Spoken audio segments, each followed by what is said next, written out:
Hi guys, நான் பார்த்தீங்கன்னா இது வரைக்கும் ஒரு பார்லர் கூட போனது இல்லைங்க. நான் வந்து த்ரெட்டிங்கும் செஞ்சது கிடையாது, எனக்கு பிடிக்காது. அதே மாதிரி ஃபேஷியல் ப்ளீச்சிங் எதுவுமே பண்ணது கிடையாது. ஒரு ஹேர் கட்டிங்கும் நான் பண்ணுறதுக்கு பார்லருக்கு போக மாட்டேன். அதே மாதிரி இது வரைக்கும் எந்த பார்லருக்குமே என் பொண்ணை நான் கூட்டிகிட்டு போனதில்லை. அவளுக்கு வந்து லாங் ஹேர்னா ரொம்பவே பிடிக்கும். அதனால நான் லாங்காகவே அப்படியே ஹேர் விட்டுட்டேன். இந்த கட்டிங் மட்டும் இன்றைக்கி நான் பண்ணி விட்டுருக்கேன். எப்படி இருக்குது அப்படின்னு சொல்லிட்டு கமெண்ட்டில் சொல்லுங்கள். அவங்க வந்து பார்த்தீங்கன்னா இன்ட்ரெஸ்ட்டாக டிவி பார்த்துட்டு இருந்தாங்க. வா கொஞ்சம் வீடியோ எடுக்கணும் அப்படின்னு சொன்ன உடனே கொஞ்சம் கோவமாக இருக்காங்க. அவ்வளோதான், வேறு ஒன்றும் இல்லை. பேக் சைட் கூட பார்த்தீங்கன்னா முடி வந்து ரெண்டாக பிரிஞ்சிட்டு இருந்தது. அப்படி இருந்தால் முடி வளரவே வளராது. அதனால வந்து நான் கொஞ்சமாக கட்டிங் பண்ணி விட்டுருக்கேன். அதுவே வந்து எவ்வளோ கட் பண்ணிட்டீங்க, காமிங்க அப்படின்னு சொல்லிட்டு இருந்தா. நான் வந்து பார்த்தீங்கன்னா மார்னிங் வந்து ஒரு வீடியோ போட்டிருந்தேன். அதில் பேக்கிங் வீடியோ வந்திருக்காது. பேக்கிங் வீடியோ நான் ஏன் அதில் அட்டாச் பண்ணலன்னா, பார்க்கறதுக்கு ரொம்ப லாங்காக இருக்கும் வீடியோ. அதுக்கப்புறம் உங்களுக்கு பார்க்கறதுக்கு கஷ்டமாக இருக்கும். அதனால தாங்க நான் அதில் அட்டாச் பண்ணல. நமக்கு என்ன ஆர்டர் வந்திருக்குன்னு பார்த்தீங்கன்னா, நமக்கு எப்பவுமே ரெகுலராக வர ஆர்டர் தாங்க வந்திருக்கு. அதே டேபிள் தான் வந்திருக்கு. அதுதான் நான் பேக் பண்ணிட்டு இருக்கேன். இதுக்கு வந்து பார்த்தீங்கன்னா நான் பாக்ஸ் தான் அனுப்ப சொல்லியிருந்தேன். நமக்கு வந்து பாக்ஸ் வரல, அனுப்பல. அவங்க வந்து மறந்துட்டேன் அப்படின்னு சொல்லிட்டாங்க. அதனால நான் வந்து டேபிள் ஃபுல்லாக இந்த கவர், ஒயிட் கலர் கவர் போட்டு,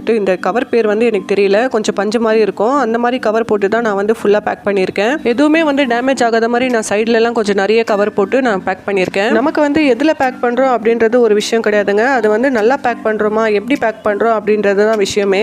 நமக்கு பார்த்தீங்கன்னா ரொம்ப லாங்லேருந்துலாம் ஆர்டர்ஸ் வருது. ஸோ அவங்களுக்கு சேஃப்டியாக போயிட்டு எந்த டேமேஜும் இல்லாமல் போய் சேரணும். இதுதாங்க ரொம்ப முக்கியமான ஒரு விஷயம். நான் பேக் பண்ணியிருக்கிறது பார்த்தீங்கன்னா ரொம்பவே சேஃப்டியாக போயிடும். ஏன்னா அப்படி பேக் பண்ணியிருக்கேங்க. அவ்வளோ ஷீட்ஸ் போட்டு நான் சுற்றி வச்சிருக்கேன். ஒன்றுமே டேமேஜ் ஆகாது. நமக்கு வந்து பார்த்தீங்கன்னா தொடர்ந்து ஒரு 2 days வந்து ஆர்டர்ஸ் வந்துட்டே இருந்தது. அதுக்கப்புறம் நமக்கு ஆர்டர்ஸ் வரல, அப்படியே வந்து ஸ்டாப் ஆகிட்டு இருக்கு. அதுக்கப்புறம் எப்போ ஆர்டர் வரும்னு தெரியல. அப்போ நான் உங்களுக்கு கண்டிப்பாக பேக்கிங் வீடியோஸ் வந்து அப்லோட் பண்ணுறேன். அது வரைக்கும் வேறு ஏதாவது வீடியோஸ் நம்ம சேனலில் வந்துட்டே இருக்கும். இந்த மாதிரி இன்ட்ரெஸ்டிங்கான வீடியோஸ் பார்க்கறதுக்கு நம்ம சேனலில் ஃபாலோ பண்ணிக்கோங்க. மறக்காமல் சப்ஸ்கிரைப் பண்ணிடுங்க, லைக் பண்ணுங்கள், ஷேர் பண்ணுங்கள். தேங்க்யூ.